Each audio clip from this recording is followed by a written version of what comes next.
Welcome everybody, it's International Women's Day, woo! We've got an amazing group of women educators and leaders that are going to share with us today. Abby is on the controls because I'm in my bunker. You can probably see, I'm a bit concerned that my Wi-Fi might die any moment. So I'm holding on, Abby's going to be in charge. I'd just like to welcome you this evening, and if I can have Abby, if you can move the slides on one, that would be amazing. Okay, so this is our program today. We're going to have some introductions in a moment from your panelists who are going to be talking about many different aspects of potential bias in our profession and what we can do to move things forward. So it's going to be a bit gritty at times, but also really intentional in trying to move things forward as a profession and start to affect a change around equity, diversity and representation in education. We've got representatives right across the world, so welcome wherever you are. You can chat in the chat. Please, I think in there you'll be able to see that you can choose who you want to chat with, whether it's the panelists or you want to share it with everyone. Please do, it's really helpful for us to have your feedback, any questions or points that you want to make. Hello, Cam in London. Obviously, many of you will know Cam. Cam is the CEO of ECIS. So it's great to have you, Cam. And I'm going to move over and just introduce everybody in a moment. My name is Liz Free. I'm a CEO and director of a school in Switzerland. I was previously at other international schools around the world and are obviously British, you can probably tell by my accent. But let's move over to some of our other panelists today. If I can start with, can we move on to the next slide so you can see their Twitter IDs? Oh, it's not on this one, I'm lying. I'm going to introduce you in a moment. We'll come back to this a little bit later on. But this is the ECIS Women in Education Special Interest Group at ECIS. At the end, we'll put the links. If you're not following us, follow us already because we share a lot of information, expertise, and also to build your professional network. Thank you, Abby. Next slide. There we go. This is the awesome group of panelists that we have today. Can I please introduce Shireen first? Shireen, over to you. Introduce yourself. Hi everybody, so my name is Shireen Ali Khan and on Twitter I'm at Wisdom Warrior. I am currently an assistant principal interim for a year at a school in Switzerland. I've been in the international circuit for about 12 years now, and I have an academic background both from the UK, US, and I was born in Africa. That's me for now. Thank you, Shireen. And you've already met me, so over to Nancy. Hello, everyone. Greetings from Luxembourg. My name is Nancy Squicciarini, and I am head of community relations at the International School of Luxembourg. Prior to that, I worked in public schools in New York. I do not have a wide variety of international schools. I actually met a Belgian, I fell in love, and I crossed the Atlantic. And for the past 31 years, I've been living in Luxembourg, but very fortunate to be part of the Women's SIG group and being part of this panel today. So thank you. Thank you, Nancy. One of the things that I'd like to say is around really being honest about who you are as well. Nancy is the chair of the Women in Education group. Own it, Nancy. And moving on to Esther. Esther, over to you. Hi, my name's Esther, Mustamu-Daniels. I'm based in Muscat, Oman, in British school Muscat. I'm a year leader, leading on DEI in the school. I'm also a network lead for Women's Ed in the MENA region. I spent most of my years in London teaching before I came to international education. In 2014, I moved over. I have a bit of an international background where I was born in Denmark. My family are based in Holland. My dad's Polish. My mum's from Maluku in Indonesia. So I'm a bit of a global child. But yes, that's me. Awesome, thank you. And this is commitment to the cause. It's late in Muscat. What time is it for you now? It's only 9. It's not too late. Okay, that's still quite impressive for, I think it's still only Tuesday. Is it still Tuesday? I think it might be. Right, yeah. Okay, and Claire, over to you. Hi, so you get 2 for the price of 1 tonight because you've got another person from Luxembourg. We're both part of Women Ed Lux. I'm a head teacher at St. George's International School in Luxembourg. I've been here for nearly 8 years. Prior to that, I was a head teacher in inner city London, and I was an international child as well, so I had some schooling in different international schools. So that's me. Brilliant, thank you, Claire. And now over to Elizabeth. Hi, greetings from Switzerland. My name is Elizabeth. I'm currently a grade 4 teacher at an international school. I started off as a special education teacher in Washington, D.C., and then moved over to Germany in 2014. And last but not least, Ulrike. Yeah, hi, I'm from Munich. My name is Ulrike. I'm the founder and CEO of the Guide and Lead. Under the slogan of guiding others by leading yourself, we have started an organization that has by now 51.7% females across leadership. We have completely reduced or removed hierarchy and have equal pay as well, because we have a transparent setting. I'm also the chairwoman of the Amazing Education and Development Foundation. I am also part of Girls Rock Coding, which is an organization in Johannesburg. I am the Chief Impact Officer also for Learn Life, which is an startup from Barcelona that is challenging the learning paradigm. And yeah, I have a number of other hats as well, but I think I'll leave it by this by now. Thank you, Ulrike. What an amazing group of women. And I just want to thank them now in case I forget later, because I always worry that I forget at the end, to thank them for agreeing to join the panel this evening and to share their experiences and also challenge really to the community as we move forward. So thank you, Abby. Next slide. So one of the questions when we think about the theme of this year's International Women's Day is this idea of break the bias. And so the first question, of course, is there bias? And I thought this was an interesting piece of work from McKinsey that looked at bias in the gender parity in places all around the world. And this looked at both economic aspects, it looked at professional aspects, it looked at personal aspects as well. And we can see, ignoring our own education field, there's a long way to go. Wherever you are in the world, we can see that there is still an issue around gender equity. And we're in 2022. This is not acceptable. And we need to move this on, both in terms of our own profession, but also the impact we can have globally. We know that if women don't realize the potential, there's serious economic, societal, and what's the other one? It's been a long day, everyone. I can't think of the third one, but it's very important. And we'll come to it in a moment. So I'll come to those. I can't remember what the word is.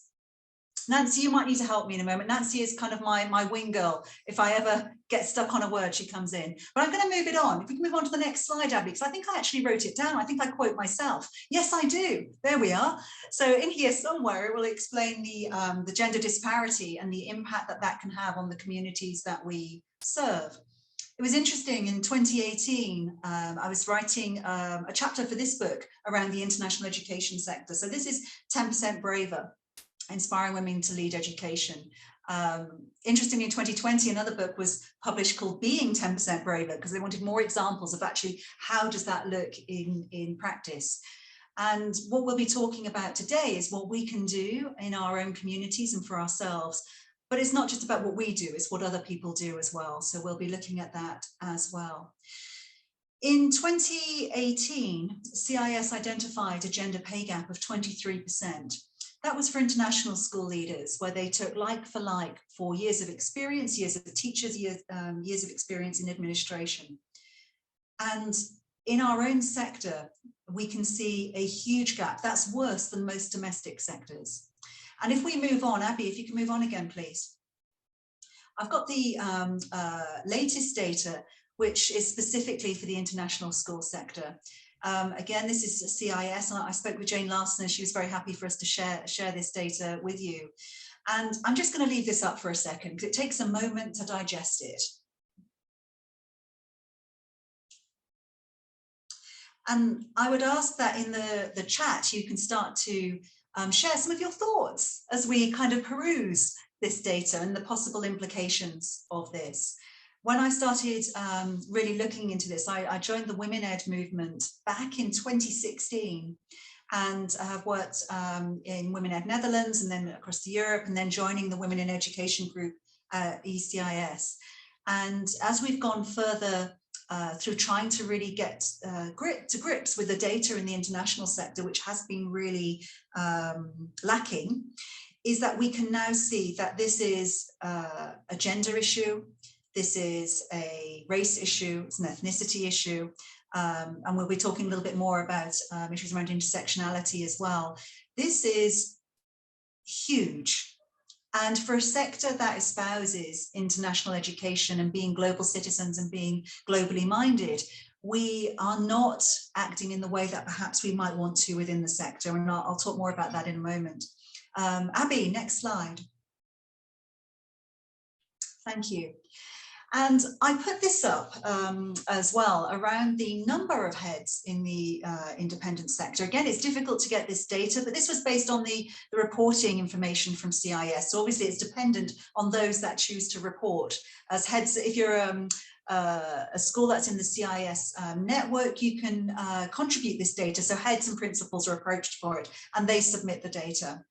What's really concerning for me is when I look at this, I see that 28% of heads in the international sector are female. This is significantly below the global average, which is around 38%. Again, we identify in the international sector that we are not doing well in terms of gender equity, and we need to address this, and we'll talk more about how in a moment. Okay, Abby, next slide. This is the last slide that I'm going to show from the latest CIS data. And I'll just leave it up for a moment because it takes a moment to digest it.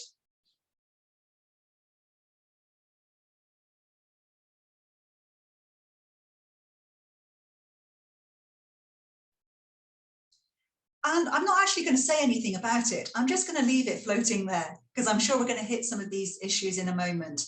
But again, it starts to identify that if we look at the different groups in our communities, their experiences can be significantly different. And now I think we're trying to really understand that more, and that can help inform us within education systems and as school leaders about what we need to do differently. Thank you, Abby.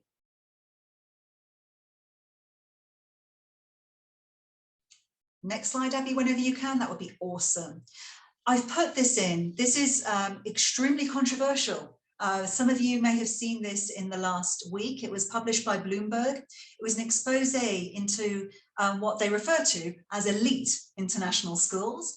And they look at some of the hiring practices around recruitment agencies. And I would encourage you to read it. It is an extremely uncomfortable read. I'm not gonna lie.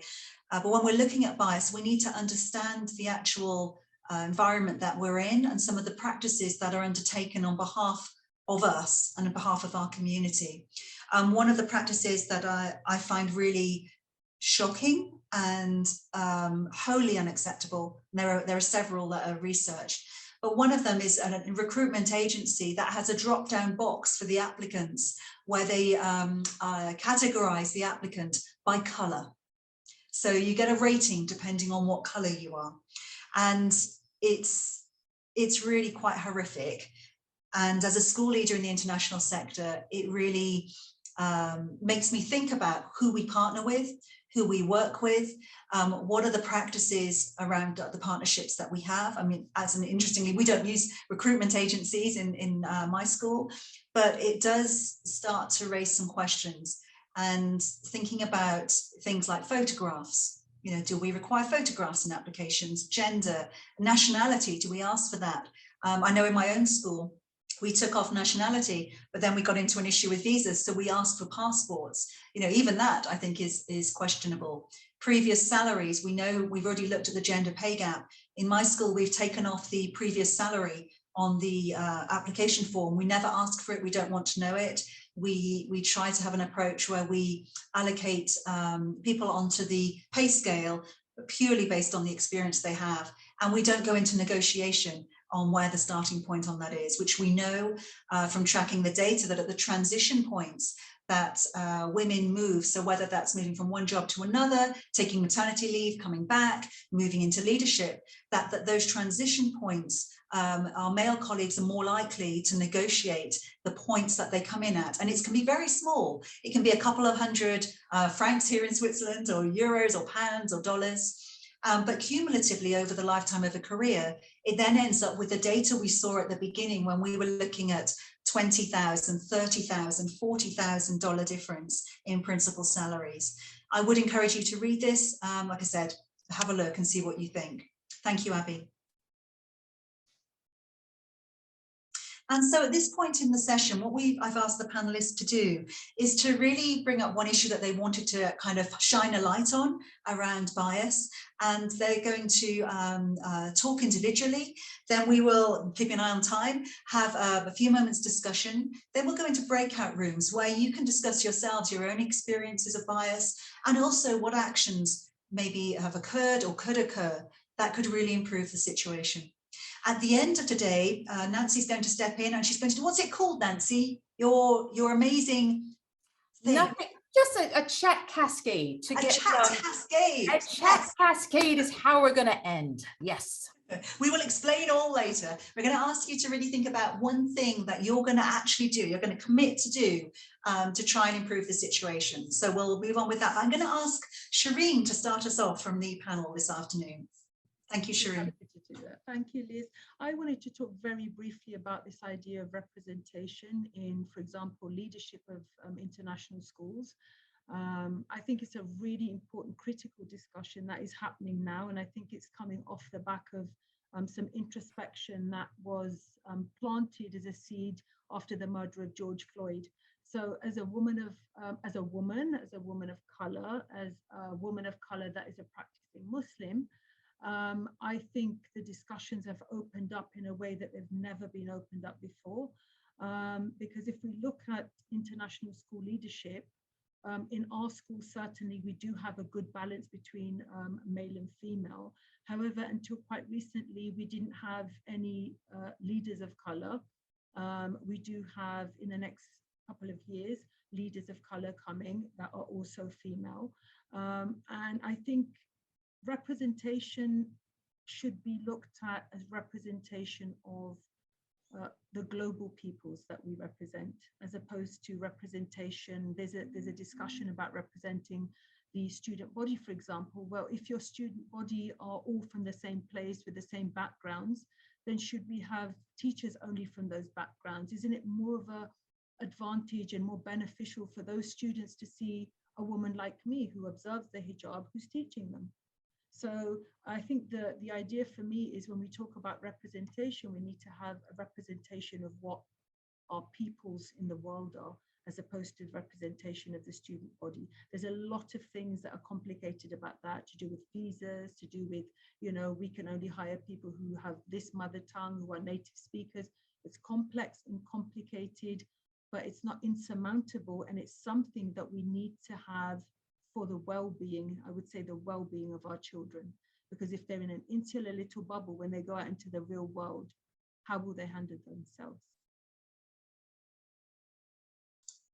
Thank you, Shireen. Actually, that's really made me think, because I often say, Shireen, that I think I want to work more towards my faculty that represents the students in our community. I'm going to rethink my language and think about really what it is that I'm actually trying to say. It's a really good point. Thank you. Thank you so much, Shireen. I was going to talk for a moment around gender and what I see with applications. So I look at literally thousands of applications every single year from possible candidates into teaching roles and senior leadership roles.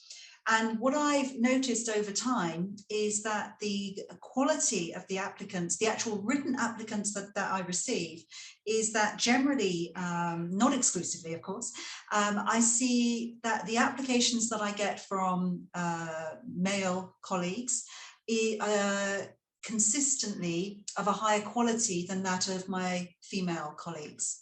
And that is no reflection of the quality of their practice or what they do in the classrooms. I know many of them who apply. When I've spoken to some of the women that I've talked about to during the process and after, and I asked them about it, one of the things that I hear repeatedly is I was just too busy. I had so much going on. We always put our classrooms first, our schools first. And so what I would, if I could say one thing that I wanted to say today to break the bias in terms of what we can do as women, I would really like, when you think about applying for a role, that you do two things. The first thing that you do is you give yourself permission to have the time to work on an application. And that isn't just one stint. You need time, you need to go away, reflect, come back and look at it again. The second thing that I would really like to see our community do more of is to share your applications. We often have this, what's it called? The I can't think of the word. I'm really struggling today, everybody. It's been a long old day. What's the word, everybody? I need help for when imposter syndrome. That's the word. So, God, it's been long. Imposter syndrome, where you don't show somebody else because you're worried that they're going to make some kind of judgment about you. Now, your friends and colleagues are not going to do that. Find somebody you trust. It could be somebody in education. It might be somebody out of education. It doesn't matter who they are. And I'm committing here, if anybody ever wants to send anything to me, I will absolutely read it and give you some feedback. Is use people around you to check your application. Because having fresh eyes on something, when you're close to something, you don't always necessarily say what, the way you communicate doesn't necessarily say what you want it to say. So allow other people to help you. So there are two things. That's what I'm calling for today in terms of applications, is that we use the networks that we have, and that we also use networks. If you don't have a network, if you don't have somebody that you can send it to, that you contact ECIS, and Nancy will talk about this a little bit later, and you use the mentoring program. There's a mentoring setup there. It's completely free. You can sign up and somebody will help you. And I think that's something that we can do. Is if we can advocate for each other, that will really make a difference in getting your foot through the door, which is of course the first step. So that's my contribution. And I'm going to move over to Nancy.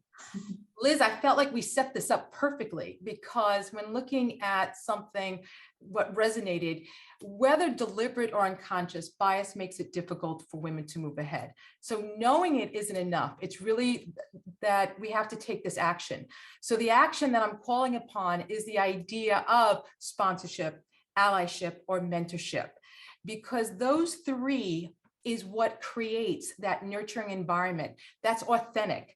That's the idea of I can be me, you can be you, and it's just having that possibility to co-create, because we're not hiding any part of our identity. And these three relationships are those actionables that you just mentioned in terms of getting those networking, being able to connect with like-minded, just getting that piece of advice.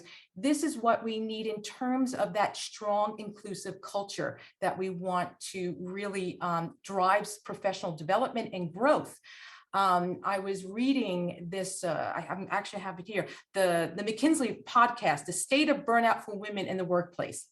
And it cited that for every 100 men who leap forward, only 86 women do.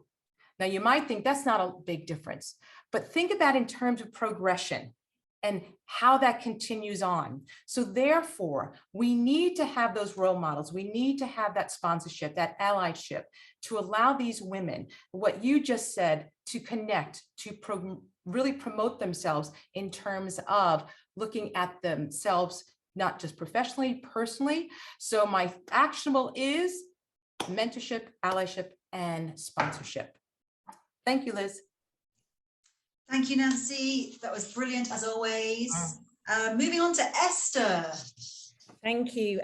Nancy, you kind of set me up there as well, because I think a lot of what I want to think about or put out there is acknowledging the bias that we all have and the power that we have to challenge our own biases and the biases of those around us. So you know, whether we're teachers in the classroom, leaders, or parents within these institutions, what are we doing to push forward and try and challenge and break those biases around us? Whether, and I want to discuss internalized bias as well that we have, whether we're as women or as, like you said, with imposter syndrome, or as women of color through conversations or comments that we've heard that can really lower our self-esteem. And it is that, it's about building that community around you and finding that support. So the mentorship and the importance of that. But ultimately what it is about speaking, creating spaces for that, but as teachers, as educators, creating the opportunity to break that bias, whether it's through displays in your classroom, whether it's through representation with your teams, whether it's through supporting others with their journeys moving forward. So I had a story of a young TA in our school who's a Muslim girl who was told by a young girl who was like 6 or 7 saying, so our Omani girl, she wears a hijab, and the little girl turned around to her and said, I don't like Muslims. And the lady was like, but what about me? You like me? And I said to her, like, the empowerment of you being there and representing that image and that representation to that young girl is so important. And as leaders and as other people, that we need to support that within schools. And it's a small thing, but it's hugely important internationally and wherever we are as educators. So that representation and that encouragement and empowering of others is hugely important. Thank you, Esther. You just said about the supporting representation. What else do you think that we can do to do that better in international schools? It's often thinking about ourselves and what we're representing. So it is within our curriculum, within our displays, within the books that we read to our children, within the stories that we share. So that there are lots of layers to this. So just on a face-to-face with what we share with our children, and how we share stories of history. Are we sharing balanced stories of history, or are we sharing one more Eurocentric version that we have been taught previously? And it is shifting that.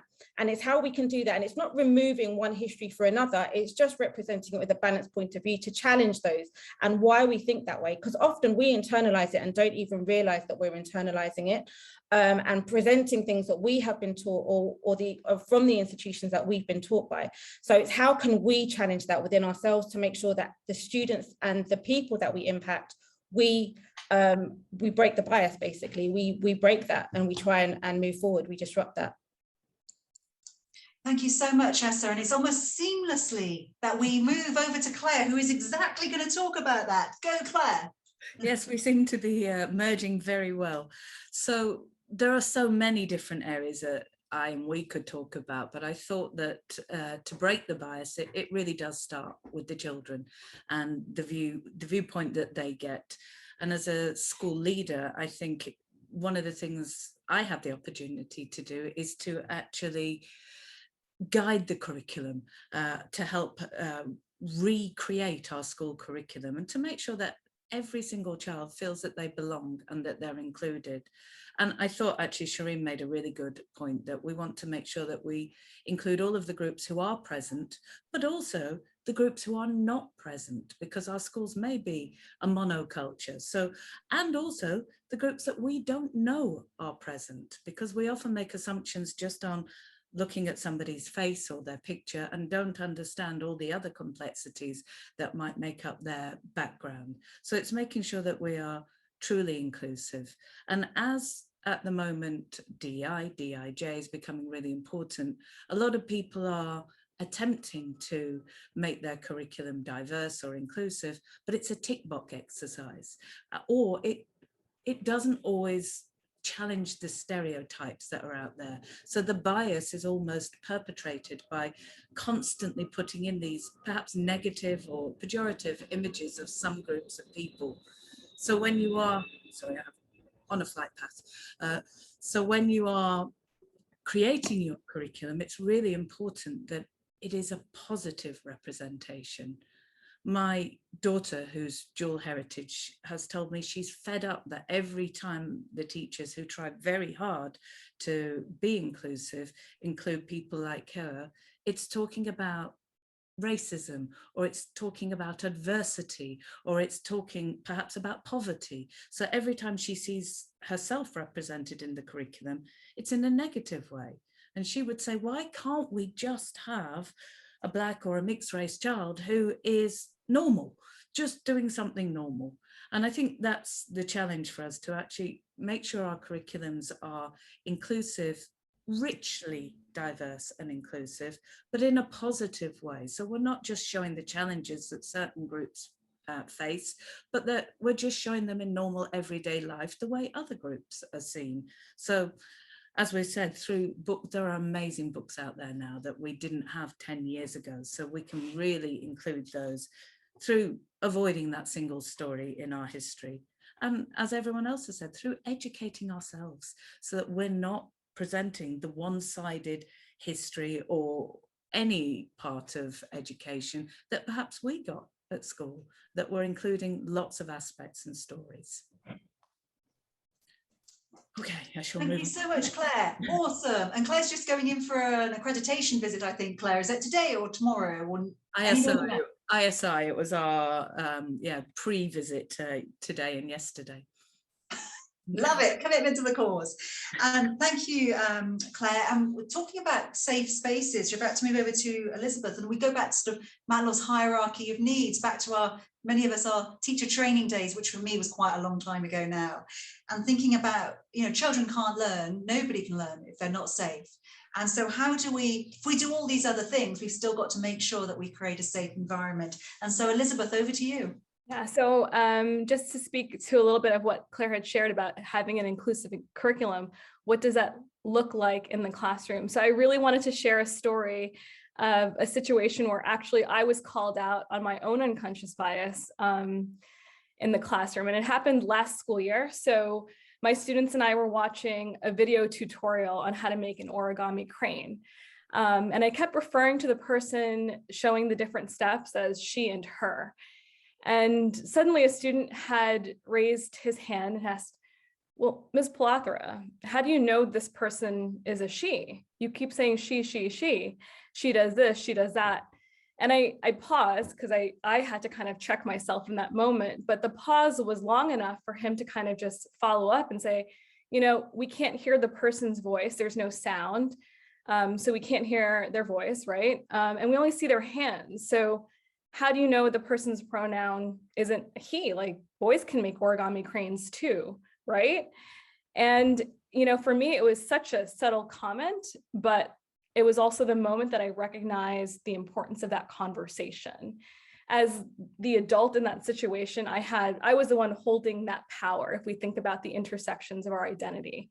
And instead of using that as a moment to kind of brush it off, I decided to use my influence in that situation and use it as a teachable moment. I spent that entire school year with these students talking about the complexity of our identity and how important it is to understand the intersectionality of that, not just to understand ourselves, but others. And so it would have been incredibly hypocritical of me to have done that, because I facilitate discussions with them about biases and injustice and prejudices all the time.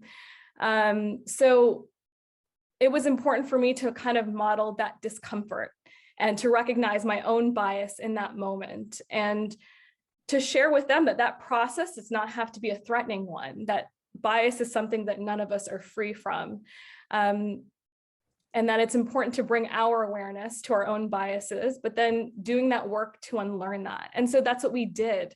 I apologized to the students, and it was just such an amazing moment, because for me, I felt very proud as a teacher, because I was like, oh my goodness, my students felt safe enough to say something to me. And so that's what I wanted. I wanted an environment that we created as a class, that we collectively cultivated, that felt safe enough for us to not call each other out, but to call each other in and to ask those questions and to be non-threatening about it. And I feel like the conversation around bias is a lot about how adults experience bias with one another, but we also need to kind of take time and talk about how that affects children, because they're listening even when words are not being said, and they notice every little thing that we do. So when I think about breaking the bias, it's not just about disrupting what we experience now, because that's reactionary. I think it's also about disrupting the cycle so that the narrative changes for the future. So asking ourselves, what message do we want to send to future generations if we really, truly want the world to be more equitable? Wow, Elizabeth, thank you so much for sharing. And I think that's my new phrase, best phrase ever, is that we're not going to call each other out, we're going to call each other in. Yes, that's so good. Thank you. And last but not least, Ulrika. Yeah, thank you first for sharing this, Liz. That's it's an amazing story, because it also shows how deeply ingrained actually this gender bias is with all of us. So it's not an men against women thing, but it's something that we are all socialized in, and it's really important that we get more awareness of the narratives that we all carry around and the stereotypes that we are building on. And for me, I think it's also really important to recognize that a lot of the bias is actually built into the system. We have a male system that is built for male, and as a society, but also in schools and organizations, a lot of things is actually based to serve a certain way of living, of working, and it's quite important to actually do a cut there and really look at the organizational structures and find different ways that are serving really both genders or all genders. So it's not just serving one gender and the others have to just cope with it or adapt and become more male in their approaches just to adjust to what is coming. So as I said before, in our organization Guide and Lead, we try to do exactly this. So we went through a lot of research that has been done on gender biases, and we wanted to go into a design process of how can you design an organizational structure that supports equality. And a lot of things that you have said, all of you now, are exactly the points where the bias becomes really, really clearly, for instance, in recruitment. So what are the things that you can change in your organization to actually take out the bias, completely changing the recruitment system? Or what about the payment? Or what about sexual harassment or unwanted advances or promotions? And we went in 2006, we went into a retreat where we took really 6 weeks for the entire organization, and we said, okay, we want to cut it all. So we went to what is nowadays known as a teal organization. So we have completely reduced hierarchy. We are working with self-organized teams, and we have applied this also to the 43 schools that we have started. So we have no principals, no middle leaders, no subject leaders. We are doing this all in self-organized agile teams. And we have added a pay system that is so transparent, and everyone is actually part of building this pay system. So there is no negotiations, because we know from research that women are particularly bad in pay negotiations. So we have taken this out right from the system, because it's the equal pay for everyone, building on different building blocks that are very transparent for everyone.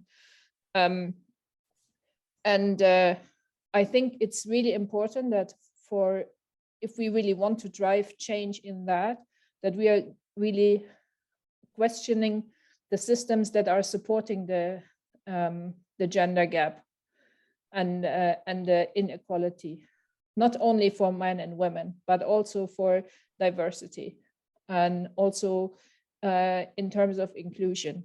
For instance, we have our head of I think she is probably even in the call, I'm not sure. I saw her name before. our head of innovation, and she's fine that I'm sharing this, has a Down syndrome. So she is one of the people that called me out and said, we really need to have all people in, in leadership. And so she has this this function and this role to the outside world, and taking in, as I said, we have the self-led teams. But for me, I think if we want to drive this, it's really recognizing that the system at the moment as it is not built for equality. And that's why we need to not only break the bias, but we need to break the system. Wow.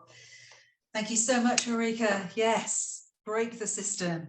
And how we deconstruct that and reconstruct that, I think, is something that we all can have an influence in doing that within our own systems, both at granular levels and larger levels. And we're going to move on to that now, actually. I was aware, Abby, that at that point when Ulrika was speaking, the attendee list flashed up. We will make sure that that's not published, so we won't, that part, we will make sure that's not in the recording, so that everyone's aware of that. Okay, Abby, can you please move on to the next slide, please? So that's us. Now it's you. Abby is going to work her magic, and she's going to put you into groups and into it's not a workshop, into rooms, online rooms, where you can, I really want you just to have a chance to discuss with each other, because I always know from these sessions, the conversations that come out informally are some of the richest that we can have. So we'll go into groups and we will discuss some experiences of bias, what's been learned through that process, and start to think that by the end of this session, you're going to take something and you're going to commit to an action. Abby, put us into groups. It's like magic.